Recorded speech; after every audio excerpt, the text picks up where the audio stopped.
In this video, we are going to see more examples of loops and also how break and continue works. Let's understand continue with an interesting example. So what I'm doing here is I have a list which contains multiple sections of a video, which is initially it has an advertisement and then it has the actual video content and then it has the advertisement again. Now what I'm doing is I'm going through this every part of this video and then I'm comparing whether it is an advertisement. If it is an advertisement, then I'm saying continue, which basically means go and pick up the next item in the section.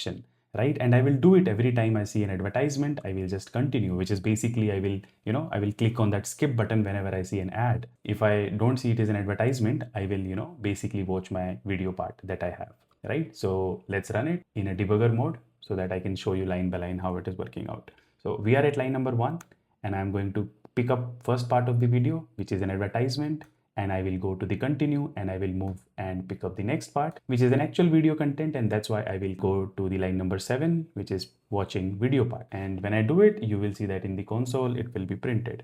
So it will print watching actual video content, and we will pick up the next item in the video, which is again an advertisement, and that's why I will continue, and hence the program ends because there is no more content after the advertisement. Let's understand break with an interesting example. Let's say that we are playing treasure hunt and then we have a couple of boxes that we are going to explore one by one. So what's going to happen is I'm going to go through every box one by one and I'm going to see whether there is a treasure. If I find the treasure, I'm going to print that I have found the treasure and I will break the loop, which basically means I don't have to go on and search for the treasure because there is only one treasure and I have found it. Let's run it line by line now to understand how it is working out. So I'm at line number 1. I have defined the boxes, which has many empty boxes, and somewhere in between I have a treasure. Now I'm going to loop over these boxes one by one and I'm going to check whether that box contains the treasure. If it contains the treasure, I'm going to say treasure found. Otherwise, I'm going to print nothing here. And you can see the output here in console.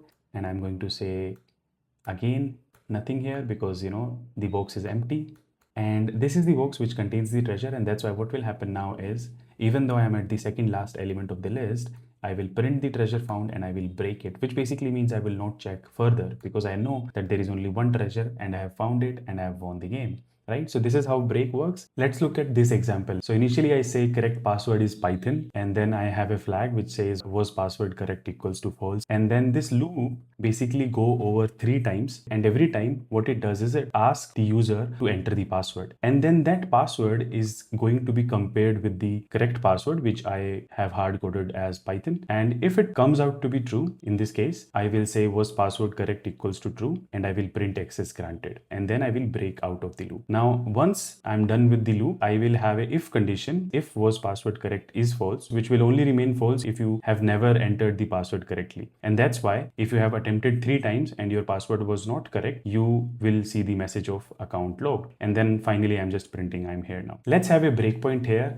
so that when I run the code in debugger mode now, we will see the code live in action line by line so that we can understand this concept very well, right? So I'm at line number 2 and I'm going to go to the next line now, which is I'm at the for loop where I'm checking the for attempt in range 3, right? Since the attempt value will be given as 0 initially, I will take password input from the user, which is going to be here, and I'm going to type, let's say, some random thing, and then it is going to come here at line number 7 and compare whether this password that was entered by us, which is 454 blah blah, whether this password is equals to the correct password, which is Python, which is not, right? That is why this if condition will not be true and the code will never enter into this, right? So let's see. If I press next, it will go directly to the second attempt, right? And then it will take the value 1 and password will be taken again from the user, which we will enter as, let's say, a random value like this. And this time also the password is not equals to Python, and that's why it will again go to the next attempt. It again asks for the password where I give, let's say, the correct password. And this time when I give the correct password, it will compare that the password is correct. It will enter inside this if block, mark this flag as true, and then print access granted. As you can see, it is printed access granted here now. Let's see what happens after the break. It comes directly to line number 12, where I'm saying that was password correct as false, which is not true now because, since I entered into this if block, this flag has been marked as true. And that's why I will go to the next line, which is a print statement. I am here now that I will print and the program gets finished. Now you need to practice more on loops, and that is why I'm sharing a link in the description. Please go and check it out, practice, and see you in the next video.